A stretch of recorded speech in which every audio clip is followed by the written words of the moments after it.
Arkansas is mostly white, but it's also Clinton's actual home state, not New York or Illinois, so it's a bad control. Tennessee is better, although note that it's Gore's home state. Although note that Gore lost it in 2000. Texas is fucked, always has been, and Virginia is more of a purple state, really. If Tennessee's numbers are statistically the same as the numbers in South Carolina, Georgia, and the other southern states, including Arkansas, then they can be safely concluded that the dominant factor in Clinton's southern strategy is actually not race, and the media is totally out to lunch. Something else will need to be pinpointed, like conservative Democrats versus liberal Democrats. You also want to look carefully at numbers in Atlanta, where there's a substantial intersection of black and liberal voters. I wish there was a state where the Democratic base is both black and liberal, but there isn't, so it's hard to test. Atlanta is the closest thing we have in the short term. In the long run, let's see what black voters in Chicago and Detroit and New York think. Actually, Virginia is important to watch too.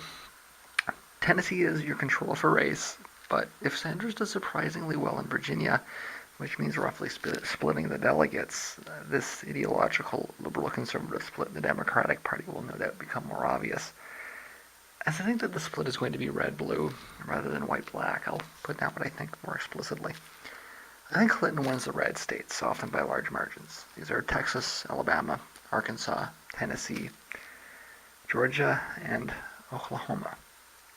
Sanders wins the blue states, often by large margins. These are Minnesota, Massachusetts, and Vermont. And the purple states will split. These are Colorado and Virginia. I want to point out, though, that polling in Oklahoma seems to suggest that Sanders is winning that state. That's surprising to me, so I'm skeptical.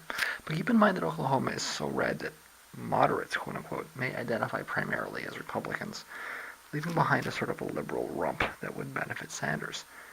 There will, of course, need to be some exceptions to the rule. It will be remarkable if every red state votes for Clinton and every blue state votes for Sanders. There's black liberals in Virginia, south of D.C. Keep an eye on them. See what they do. I just want to add a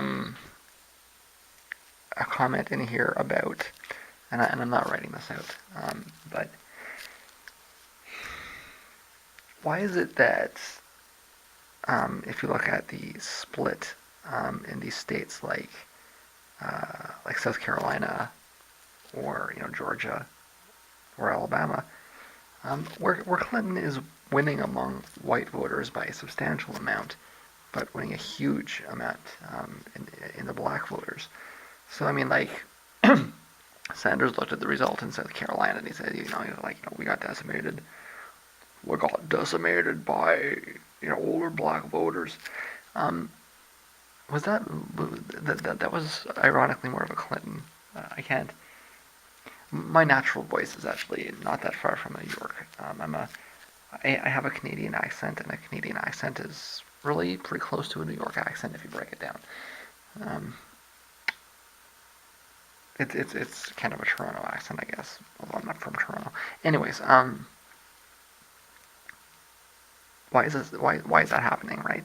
It seems like it's the same basic pattern across whites and blacks, but it's amplified in the blacks. So the media wants to focus on that because that's what the media does. And I mean, I'm going to make that explicit accusation. The media race baits. It does it not entirely out of ratings, but it's because that's what America is. It's a society that splits people up by race. It tells them to go fight, and it keeps, so long as there's a fight between whites and blacks, between lower class whites and lower class blacks, then that puts off the revolution. It's very conscious. I've pointed this out before that the best, the most surface reference for that is Zinn. Read some Zinn. He goes over this in great detail. It's a historical constant for the entire length of the United States that this desire to split whites and blacks apart is a part of the DNA of the United States. So when the media looks at it and it tries to say black voters are for Clinton and white voters are for Sanders, that's not an accident. It's trying to create, a racial division there. That's what the media does in the United States. And, my reaction to this is what activists do. Is we try to say, no, it's not what's really happening, stop trying to create this division.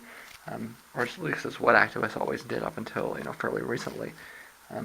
Nowadays it seems like activists seem to want to actually exacerbate that, which is what the power structure wants. But I've been over this before a few times. I think that the reason why you see these exaggerated numbers with blacks is just because there's no black conservative party, right? Um, it's a phenomena in the southern United States that black conservatives vote Democrat. Um, it kind of doesn't matter how conservative you are. If you're black, you kind of have to do it. And it's because the Republicans are so violently racist. I've heard so many anecdotes about, I would, I would have voted for the Republicans, but they wouldn't register me. The Democrats registered me, so I voted for them instead. And it's kind of an issue that's built itself up, right? And so now you have a society that's really pretty strongly broken across ideological lines. And there's this broad swath of black conservatives in the South that are attached to what would like to be a more liberal party. It's a hard problem.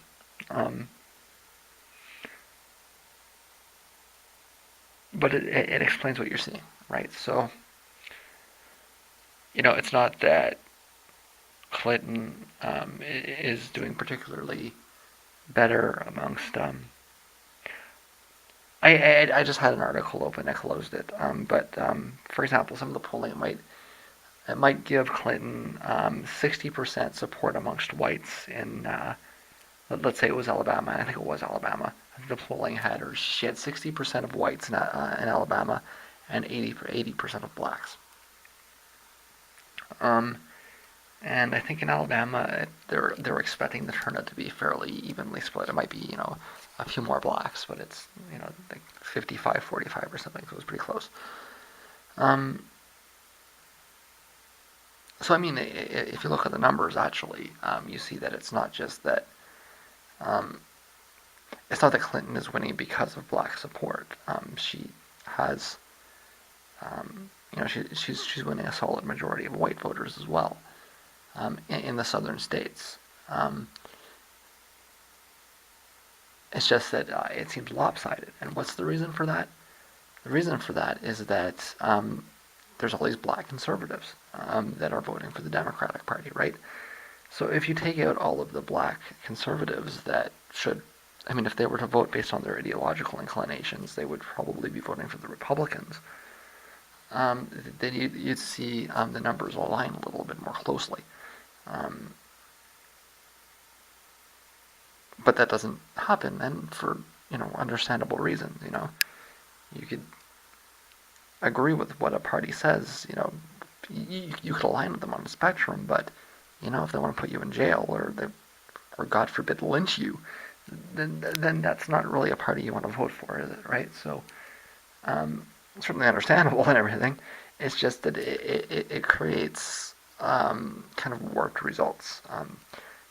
I doubt this is the first time something like this has occurred.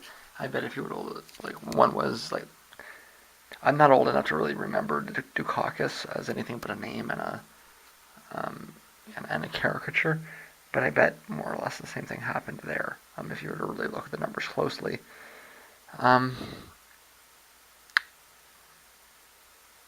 And that's kind of the explanation of this. Like I say, of course, the media is jumping on it because that's what the media does. It pushes racial divisions. But this isn't so much of a of a racial-based issue so much as it's more of a strict ideological thing, and just the reality that you have a liberal running against a conservative, and because there are all of these black conservatives that vote Democrat for understandable reasons, this is the result that comes out of it.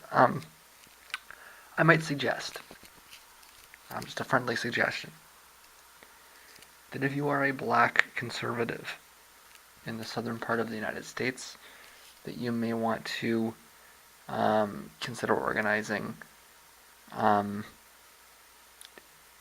as black conservatives. It hasn't really come to a boil yet, but you can only go so far trying to build a coalition of black Christian conservatives and northern white liberals. You're going to eventually come across some pretty staunch contradictions. No matter how much you agree on issues like slavery, and it pains me that we have to even still talk about slavery. That's issues, basic civil rights, right?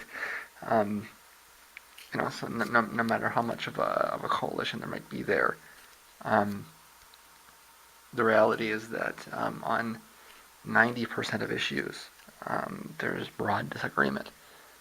And once if some northern white liberals can manage to find a way to get their way to the nomination,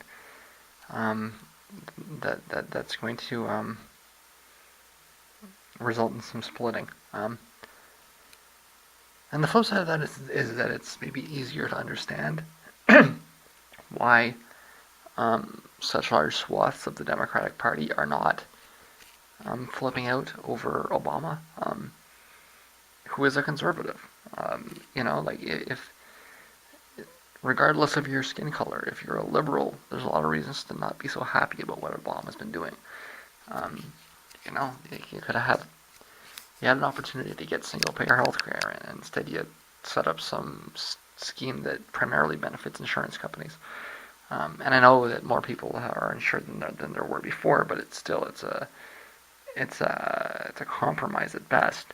But if you have a pro-market ideology, if you're roughly speaking on the center right of the political spectrum, that might be pretty much exactly what you would abstractly consider to be a proper system, right? So, for everything that he's doing that's disappointing liberals, he could very well be living up to expectations amongst moderates and conservatives, right? So whether this works itself out as black conservatives being black conservatives and kind of splitting off and saying, okay, we're not liberals, we're conservatives, we're gonna do our own thing, and we're gonna localize our politics, to this area here, and build a strong black conservative movement, and try to get some black conservative aims through, and obviously you have to build bridges outwards from there, but understand yourself as what you are, or whether it works the other way, northern white liberals saying that we can't,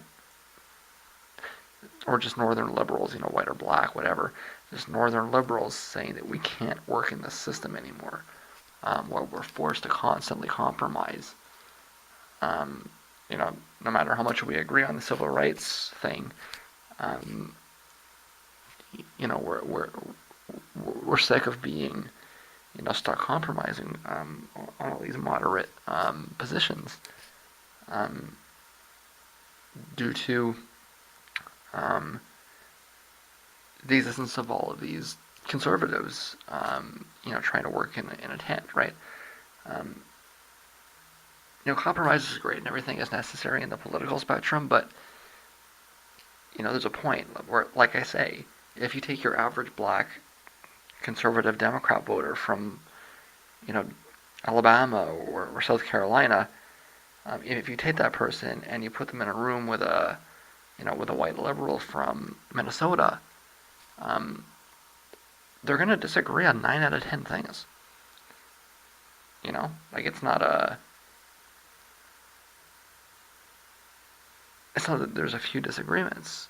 It's that, you're looking at fundamentally different worldviews, to the point that really the only thing they're going to agree on is civil rights. So it's not my country, right? But it's maybe something to think about.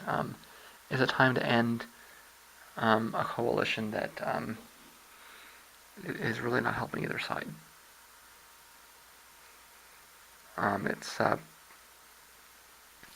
It's keeping the Democrats stuck in the middle, unable to advance policy positions that large majorities of their voters support, because they have to win primaries in the Deep South. And frankly, it's not helping Southern Democrats in states where they lose every vote. I'm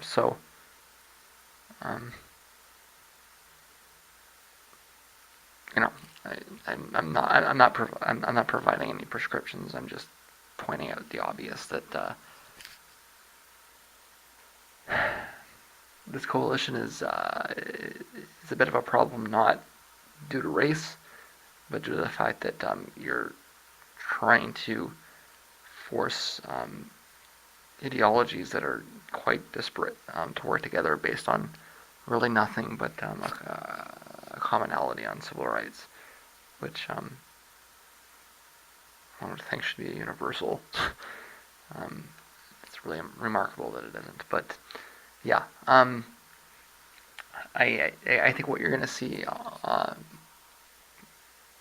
tomorrow about this time is that cement itself. You're going to see that the real difference is not white or black, it's blue or red, but the reason that it seems a little bit more exaggerated in southern states is because the Democratic base in the South has a lot of black conservatives in it. Might not be something that I've seen it come up in more specialized articles, but I don't think the mainstream media is really cognizant of that. It really just wants to have a more simplistic left-right split that just doesn't add up when you really look at the numbers. And it's frustrating. Because if you do know a little bit about Bernie Sanders, and a little bit about Hillary Clinton, to have this media narrative where it's Clinton is the inclusive candidate, and Sanders is just getting like the implication is that he's getting like racist white supporters. I mean, it's absurd. It's one of the most egregious examples of just ridiculous mainstream reporting that, it's actually funny, pretty much all of the worst examples I know of mainstream reporting, just warping things around into just ridiculous, backwards narratives. They all seem to have to do with the Clintons. It's from Yugoslavia to Libya to this. It seems that I don't know how they do it, but they're masters at finding ways for the media to just not make any sense. As I pointed out a few times, Sanders is a civil rights activist. Clinton is a racist. if she's commanding pluralities of black voters, um, it must have something. It must have some. It must be there must be an explanation that is a little bit deeper uh, than a racial one, and I've pointed one out here. Let's see what happens tomorrow, um, and if it aligns um, more based on what I'm saying. Um, I mean, the basic narrative wants to give Oklahoma to Sanders because it's white, and Virginia to Clinton because it has a substantial black minority. Um, I'm suggesting that, and they also want to argue that Sanders has to do well in Tennessee because there's a larger white population. Um, I'm suggesting that Tennessee will align with the other southern states, quite obviously, um, but that will not affect his chances in places like Massachusetts, where I do still think he will win, um, or Colorado, and also that despite Virginia having a larger black population, it's also more of a purple state, and Sanders will do better in Virginia for that reason. Um, while I'm a little bit skeptical about Oklahoma, although I've provided an alternate explanation if he does do well there. We'll see what happens. But I think that while making a prediction, and we'll see whether or not that uh, whether the experiment upholds my hypothesis or not.